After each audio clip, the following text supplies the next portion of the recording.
22वीं सदी की धरती हूँ और ये हमारा आज है।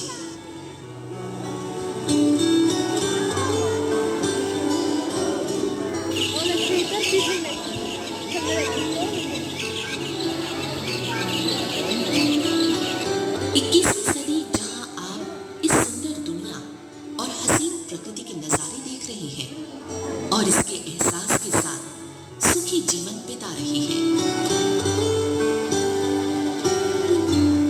मेरी सतह पर होने वाला हर जैविक कार्य सूर्य की रोशनी की ऊर्जा से होता है। दिन के समय मेरी सतह सूरज की रोशनी को सोख लेती है। हालांकि इसका बड़ा हिस्सा वापस अंतरिक्ष में लौट जाता है, लेकिन मेरी सतह जितना सोख लेती है वो मुझ पर रह रहे जीवों के लिए जरूरी है।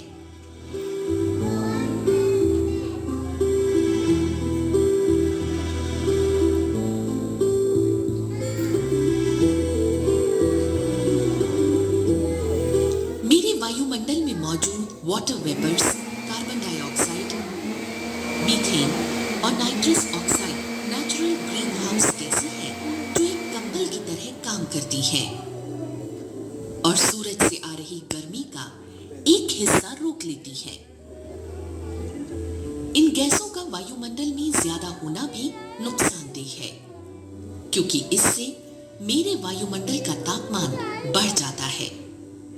मेरे तापमान का संतुलन सूरज से आ रही गर्मी और उसे अंतरिक्ष में वापस भेजने के अनुपात पर निर्भर करता है।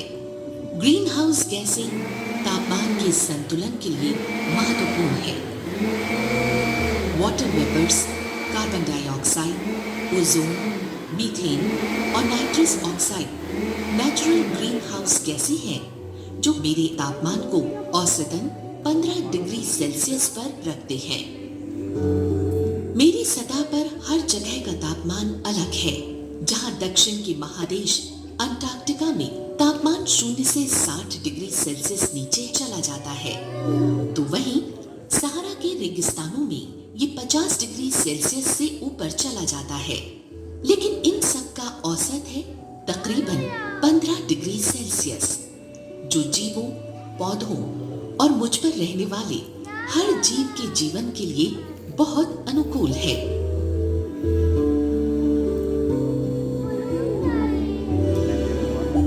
मुझे लगता है कि आप कुछ सोच में पड़ गए कि ये सारी बातें मैं आपको क्यों बता रही हूँ। दरअसल मैं दिन ब दिन पहले से ज्यादा तप रही हूँ। पिछली कुछ सदियों में मेरा तापमान बढ़ने लगा है। तकरीबन 0.4 डिग्री से लेकर 0.8 डिग्री सेंटीग्रेड तक। ये औसत के लिहाज से बहुत अधिक है और इसके जिम्मेदार भी आप हो, सिर्फ आप।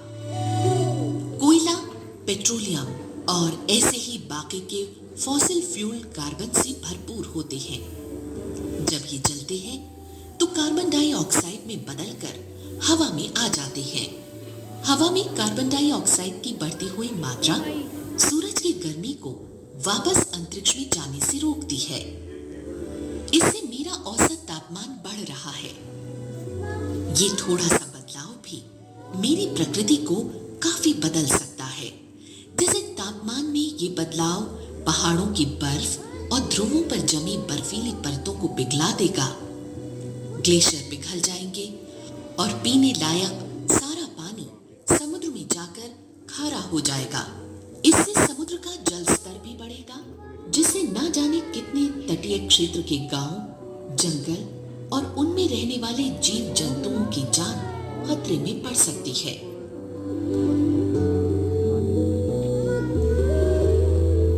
पिछले 50 साल में इंसानी आबादी 2 अरब से बढ़कर 6.5 अरब तक पहुंच गई है, जो मेरे लिए एक गंभीरता का विषय है। दिन प्रतिदिन शहर बस रहे हैं, बड़ी बड़ी इमारतें बन रही हैं और हजारों की तादाद में बढ़ती मोटर गाड़ियां। हमें ये समस्या धीमी गति से बढ़ती महसूस हो रही है, पर वास्तव में ये बहुत ही तेज गति से बढ़ रही है। कुछ महत्वपूर्ण कारण जिनकी वजह से ये सब हो रहा है। ये बड़े बड़े कारखाने और उनकी ऊंची